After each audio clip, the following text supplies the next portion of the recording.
Welcome so much our viewers at Kings TV, being your favorite show Morning Zoo, and welcome so much. As I always tell you, we come here to educate, to keep you alert, and also to present you our viewers because we are your voice. My name is Wambui Nyokabi and welcome to today's show. Na siyuko peke yangu. I can see a pretty lady, I can also see a handsome gentleman. Tutaanzia na wewe Cynthia. A very good morning dear viewer. Today being 16th April 2025. Welcome to the Morning Zoo here at Kings TV. We say this is the only show that brings you in-depth analysis and insightful significance. I go by the name Cynthia Nyambura and welcome once again. Thank you. Welcome so much, Cynthia. Thank you. Welcome here at Kings TV. I come as Isaac Warugongo or Gitahi Congo. And I have the Daily Nation here, as you can see. And I have the Standard here, as you can see also. I have Taifa Leo here, as you can see. And on the Daily Nation, I can see Ruto's strange of court rules, a failed attempt by the Kenya Kwanza administration to have a judgment blocking the sale of 11 parastatals, suspended ads to a growing list of controversial policies by the government that have been thwarted by the courts. On the plan to sell the state farms, judges cited public interest and the potential of irreversible harm. Hii tutaipata pale hivyo page 7. Kwa hapa kwa the Standard, I can see like squeezy the Standard hizi nini kama page zao squeezy zinashtua. The headlines. Ni maneno tu mawili peke yake. Na nile mzito because here I can see they are saying the flying coffins.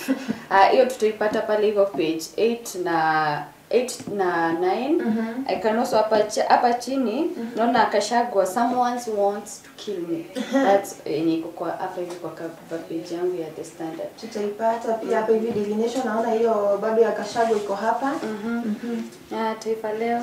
Pia hapa kwa Taifa Leo tunaona aliyekuwa mkuu wa majeshi General Francis Ogora.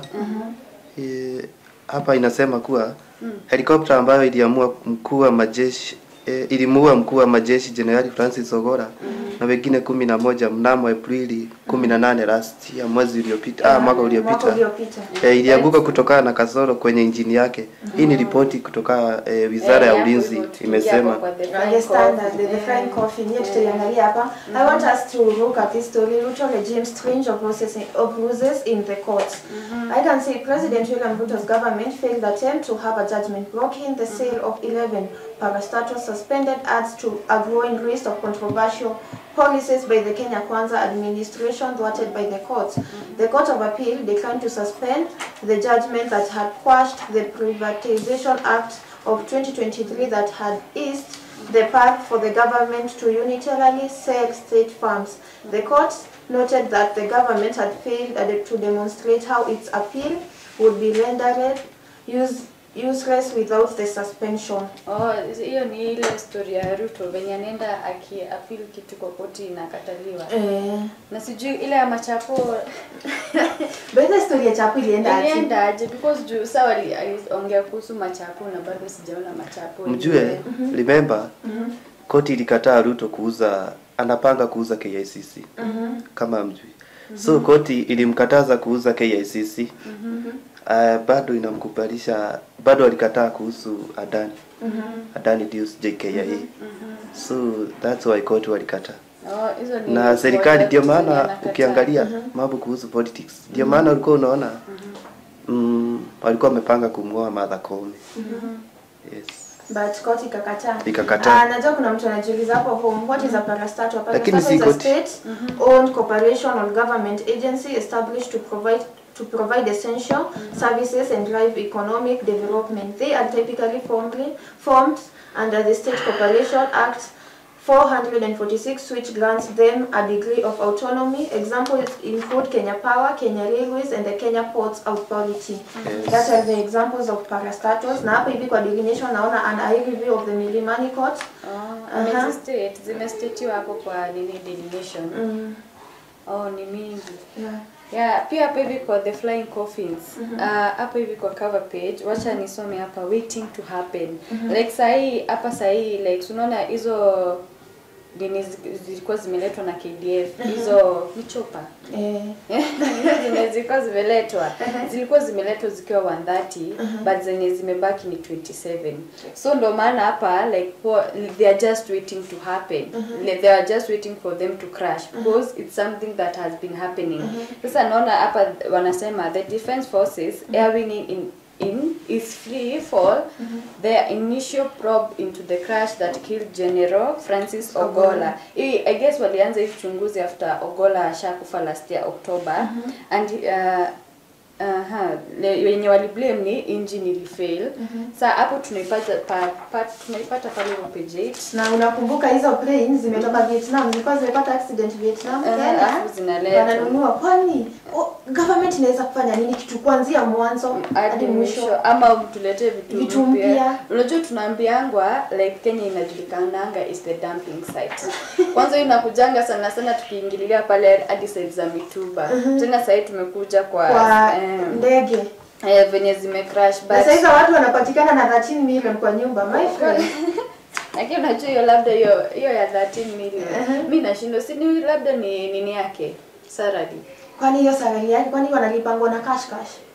Si labda kilipwa na tena hii salary anaweka kwa nyumba. Hapa pia kwa hiyo page 8 naona wanasema only 27 Kenya Defense Forces aircraft of the 130 acquired over the year remaining operation. Hapo ndo nimekwambia ni 27 ndo zimebaki kwa zile 130. So ni mingi zimecrash. Hizo ni kusema ni ndege kama ngapi? Kama 103. Yeah, 103. Pia wanasema comfort from top state officials is given priority over crucial military operations.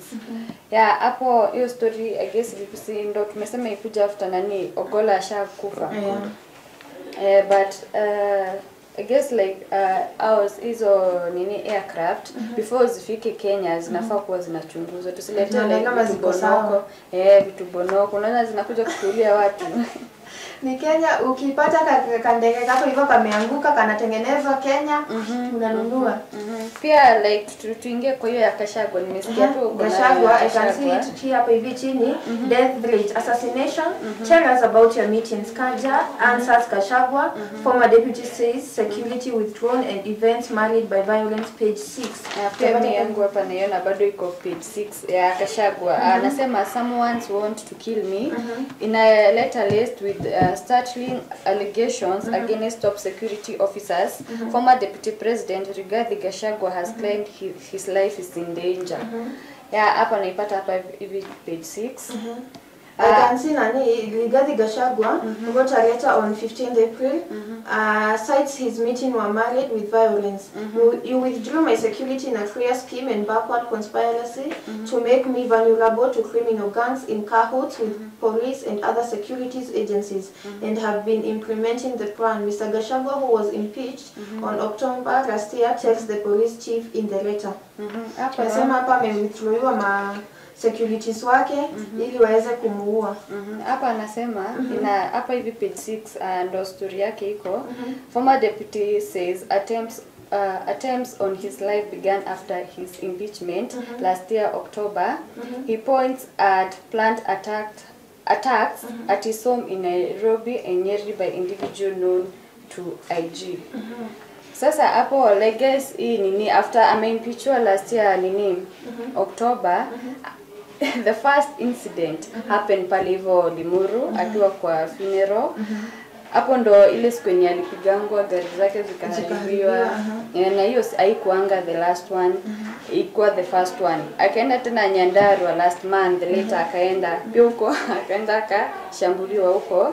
Na tena Nyeri akiwa na his wife Dorcas Rigathi pale hivyo Nyeri pia hapo wakakuwa attacked. Hapo walikuwa wameenda maombi na his wife. Na bado nilikuwa namuona social media platforms zake akisema I can see Subaru zinashinda zikinitrace huko na pale. So Mr. Kanja downplayed the claims yesterday saying police are ready to provide security to former deputy depending on your needs. In a statement signed by the National Police Service and PS spokesperson Mushiri Nyaga, Mr. Kanja asked Mr. Gachagua to notify police of his movements and whereabouts. He is His advice to liars with police officers to all levels should he require additional security measure and notify police in advance of his movements. Mr. Kanja, wacha tu awarudishie security deputy president, the former deputy president, nisikujie huku. Unaona, like hiyo ni kitu yenye inaonekana, like hizi attacks ni kitu inaonekana si kitu ya uongo. Si kitu ya uongo ati anajitungia ama anataka kuwa na security ati ama ashindo amefuatwa. But hii ni kitu yenye inaonekana, juu like everywhere kwenye anaenda anatumaniwa. Anao watu, there's a time like aikwanga I guess niyo ya church. Aikwanga iko inaitwa hiyo church sijui iko inaitwa Saint something. Ule kwenye alikuwa ameenda church, huko watu walikuwa wamekuja kumpiga, but at the same time venye watu tu record, watu wakasikika wakisema wanataka tu pesa. So this means bado watu wamelipwa. Alikuwa ameenda Naivasha, bado polisi wakamkataza kuongea. Lakini juu huyu ni shujaa, bado aliongea. But unajua hizi ni vitu zinaweka life yake kwa danger, juu ana security. By mistake hata hiyo kimawe kikiweza rushwa imgonge akufe. Sasa na anaikuwa shawaambia. But I wonder why kwa nini President Ruto asiongee kuhusu maneno? Asiongee because he's the head of state. Yeye anafaa kuambia huyo Mr. Kanja wewe patiana security. Bado mjue sasa hizi ni mambo ya siasa. So lazima like haezi tetea mtu mwenye wako against siasa hata mwaka ijaanza. Mwaka wa siasa haijafika. Bado assassination 2025. Assassination imekuwa mingi. Remember wakati alitolewa deputy president akiwa Karen akiongea alisema amejaribu hadi ku poisoning yes kwenye iko amesemanga 3 times. Is it 3 times? 3 times. Iko 3 times. 2 times. 3 moja ikafanyika Kisumu. Ya pili ikafanyika Nyeri. And who is the enemy of the former deputy president? Nani adui wake? Kwa sababu politicians. Ni mkisikiza the president. Ni president head of state. Sikiza. Ninyi mkisikiza. Mtetea wacha sikia juu najua unapenda nani na si ati tunamchukia pia. Mimi hapana mimi hakuna. As a journalist you are not supposed to side with anyone. But kitu inaonekana. Mimi hakuna mtu na support. Because like everything like yenye Kashagwa akitry to make a move, Ruto is against. Na plus bado hadi kujaribu kumchafulia ile jina unacheki. Yes. Unaona? And that's why there is a time I said ni vibaya sana tukiwa citizens who have a confused opposition na pia kukua na ruthless government. Juu unapata head of state ni ruthless. Na yeye Gachagua mwenye tuko na yeye tunadhani atatuokoa ama atatutetea, hata yeye hajielewi. Ako confused. But unajua Gachagua amesimama tu na msimamo wake. He isn't scared of anyone ama anything. Like hadi unaona tu hata akifanywa nini ama katazo kuongea bado anaongea. Na uzuri miki tunapendea Gachagua like aende kuambia watu Mrima usichague nani anyone ama usi vote for anyone. Yeah, like vote yako it's your choice.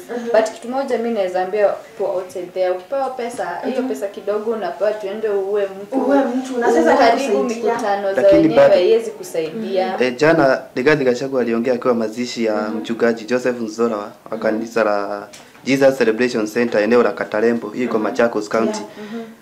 Naibu Rais akasema hivi Wakenya watasubiri kulazimika mwaka mmoja tu ili kujua mgombea wa rais wa upinzani atakabiliana na Rais William Ruto katika uchaguzi mkuu wa mwaka 2027.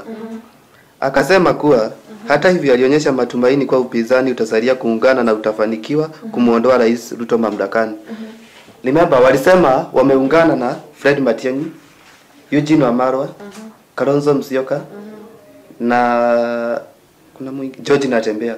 Akasema kuwa Digiji ambaye yuko katikati ya mazungumzo haya akasema nataka kuhakikisha Wakenya kwamba tuna mpango wa kuwaletea uongozi bora.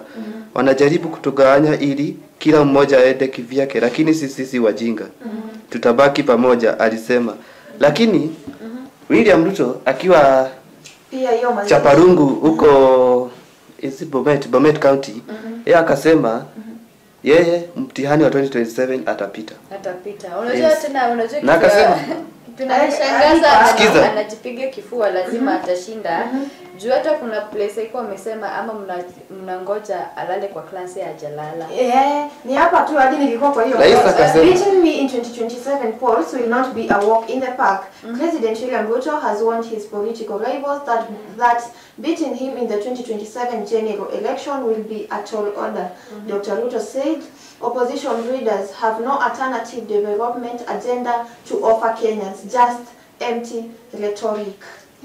So niulize kama how should anajua aje agenda za opposition? Ajui because like sasa sahi hata unaweza pata sahi anapea watu do. Sahi economy ni ngumu. Mimi nitachukua but najua 2027 nani napigia kura.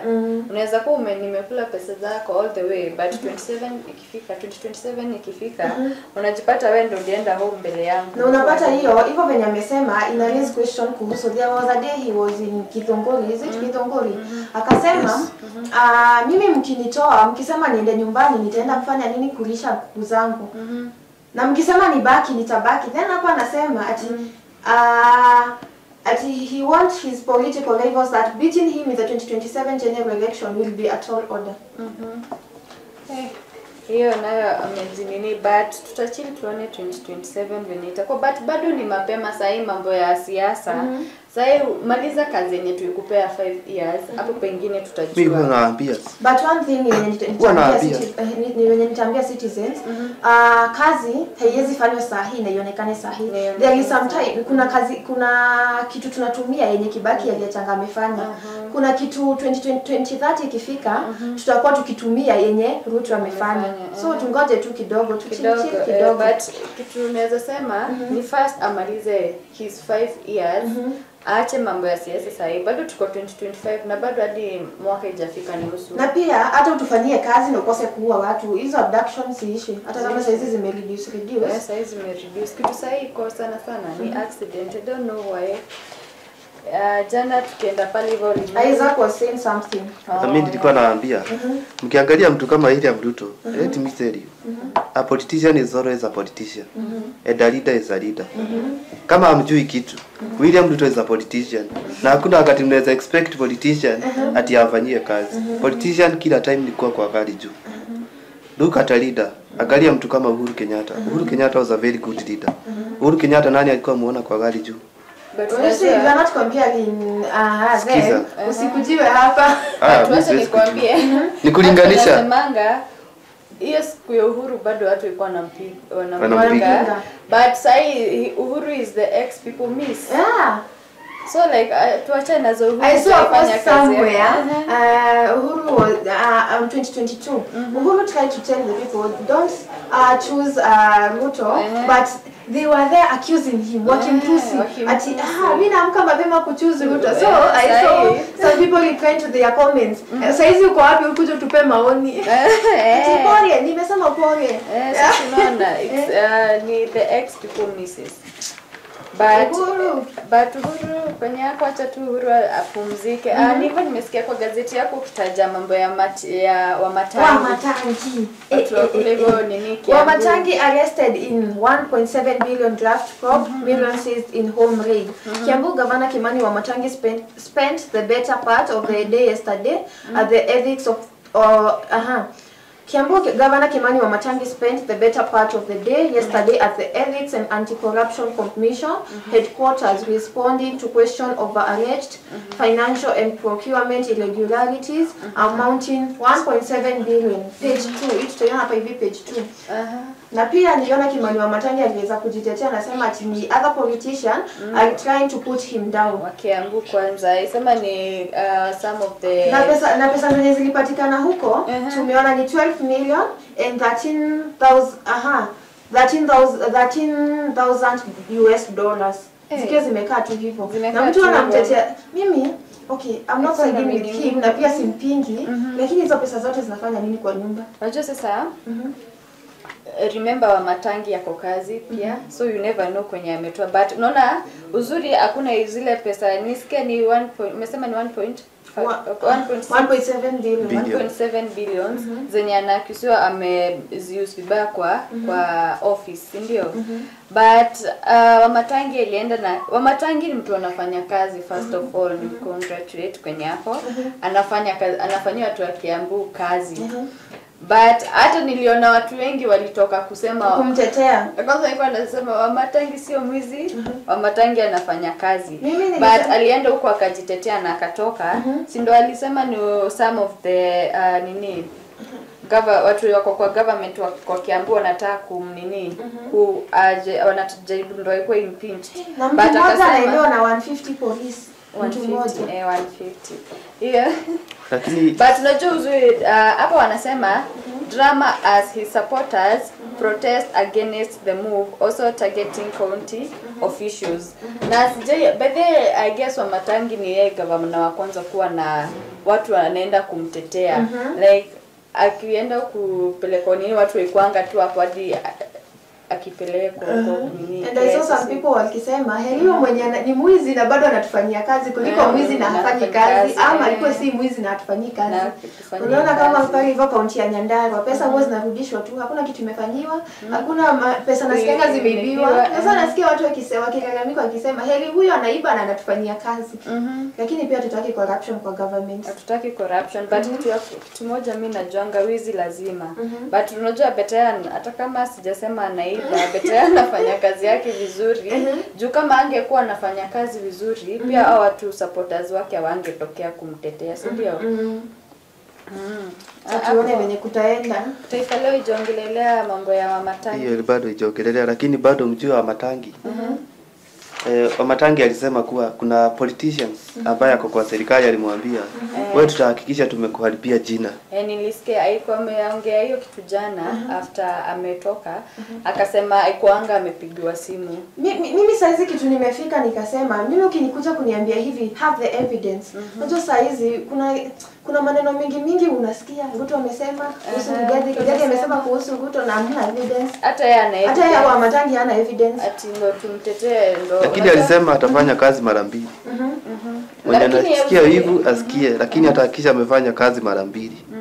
Unajua jina ni the former governor kwa nitona baba yao hadi ilikuwa ameanza hivi watu wakamtetea kidogo, then kakuja ikapatikana ni ukweli alikuwa ameiba. Alitokanga prison ama bado hapo huko. But unajua wacha tutaona venye kutenda juu guess hiyo nini bado ijaisha. Si lazima wataanza kuchunguza juu iko nasema ana misuse the office. Sasa hapo ndo watajua hadi tujue the 13 million. Umesema 13 million and that 12 million and 13,000 dollars. Watajua kwenye zimetoka. Kama ni his hard work then arudishiwe. Kama ni za watu zirudishwe kwenye zinafaa kuwa. Isaac uko na sports? Yes, sport iko. Kwa sababu ya time. Sport tukiangalia jana. Jana kulikuwa timu ya Aston Villa na PSG. Aston Villa wakaweza kupiga 3. PSG wakaweza kufungwa, lakini wengi tulikuwa tuna expect PSG waweze kushinda. Lakini kiliumana jana. Sasa najua Aleki photographer yetu Amini PSG walipigwa. Bado kukatoka Dortmund Borussia walikuwa wanacheza na Barcelona. Barcelona wakaweza kupigwa 3. Dortmund wakapiga 1, lakini hiyo bado tulikuwa tuna expect. Hadi Aleki najua Amini Barcelona walichapwa, lakini itabidi wazoe, na hivyo ndivyo ilienda. Leo tuna expect game ya Real Madrid na Arsenal saa 4. Sasa hiyo ndio kutakuwa moto juu last time. Arsenal waliweza kufunga mabao 3. Free kicks za Rice zilipatikana hapo. Lakini hiyo kitu itushangaza sana. Kwa hivyo leo tuna expect Arsenal washinde. Wakifungwa sisi na kina Aleki tutatulia hapo tu. Lakini leo hakuna betting. Tutaona venye bado saa 4 pia kuna game ya Inter Milan na Bayern. Hiyo bado tuna expect, lakini Inter Milan na Bayern hiyo bado tuna expect. Sijui kama nita expect Inter Milan washinde au Bayern. lakini hatujui. Lakini sisi na kina Reki bado tuko kimoja tu. I can see Reki akona student hapa. Kuna student wa football. Hata mimi nitasoma. Lakini bado hata kama Aston Villa PSG walifungwa waliqualify semi final. Yes. Sasa unajua kuna watu kama sisi hatuelewi ni nini unatuambia. Lakini next time tutakuwa mtazamaji anaelewa. Mtazamaji bado anaelewa. Acha tutaona saa 4 Real Madrid na Arsenal. So au utakaa tune. Utaona hiyo game ya Real Madrid na Arsenal. Yeah. Saa 4 leo. Thank you so much. Naona time ni kuisha inaisha. Just to say the final word. Usitema tuangalie ka story kingine hapa. Tuanze Super Metro now ordered to suspend operation, fire 269 drivers to retest others.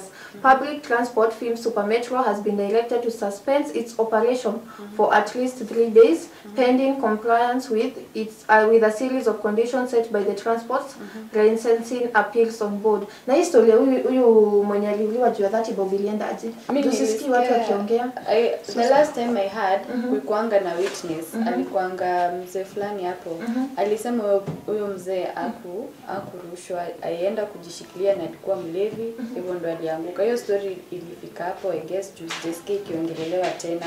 But tena jana nisikia walikuwa tena home, hawakuingia job watu Super Metro. But mimi nataka kusikia side zote. Kama kungekuwa na investigations zingefanya, ni nani walikuwa kwa hiyo basi hiyo siku? Watu wanalipa na M-Pesa siku hizi. Iteni hao watu, pigeni hao watu simu. Mkuje mseme ukweli. Unajua kuna mzee anaweza jitokeza ni kulipwa amelipo na hao nini Super Metro. But unajua ukiwa witness ukiwa tena false witness, utajipata uko pahali pabaya. Unajua pesa zinaongea siku hizi. Lakini sijui story venye ilienda, but jana one of my friends father akwa job. So yeye ni driver Super Metro. That's why unawatetea hapa. Wakienda nyumbani wana expect watu wakule nini jioni, but I guess watarudi job. Unajua mtu mmoja ni anaharibia kazi. Kama mko na mtu mmoja na unajua nyanya zikiwa kwa ngunia mzima, moja iharibike. Unajua itaharibia hizi zingine. Lakini iking'oa tena azitaharibika So huyo mtu mbaya mwenye anawanini. Mungoeni ndio watu warudi kazi. Msikose unga. Hapa niko na habari za njia international. Kama time inatukubalisha. Hapa ni ya Taifa Leo inasema ni kuhusu vita DRC. Mwanzo vita DRC zimeendelea sana. Tunaongea ripoti hivi majuzi iliyofanywa na mtandao ya Marekani ya Global Firepower. Ilidhamini nguvu za kijeshi za nchi 145 ulimwenguni kwa kuzingatia ukubwa wa vifaa, idadi ya wanajeshi, uwezo wake, fedha, jiografia na rasilimali. DRC kumekuwa na vita sana huko Goma. Zimekuwa zikiendelea sana, lakini kunasemekana hizo vita zinaletwa na Rwanda. Lakini tutaongelea story kesho. Just our final remarks. Thank you dear viewer for watching Kings TV here at the morning zoo. Mimi nikiendeleanga ama tukimalizianga hapa ningetaka kusema asante sana for keeping it Kings. Till next time I'll be here next week bado tukichambua magazeti kwa kina. I go by the name Cynthia Nyambura na ningetaka kusalimia watu wote wa Play Hivyo Meru. Asante sana Isaac, final remarks. Mimi nitawaambia hii ni Morning Zoo. Imewafikia vizuri. Hapa ndipo tunaletea magazeti. Magazeti yanayovutia sana. Asante sana. Thank you so much our najulikana kama Gitahi Kona. Thank you so much our viewers and for keeping us company until tomorrow. Kesho lazima nikuwe hapa with the big man. Nasema bye bye until tomorrow. Nawapenda sana and have a great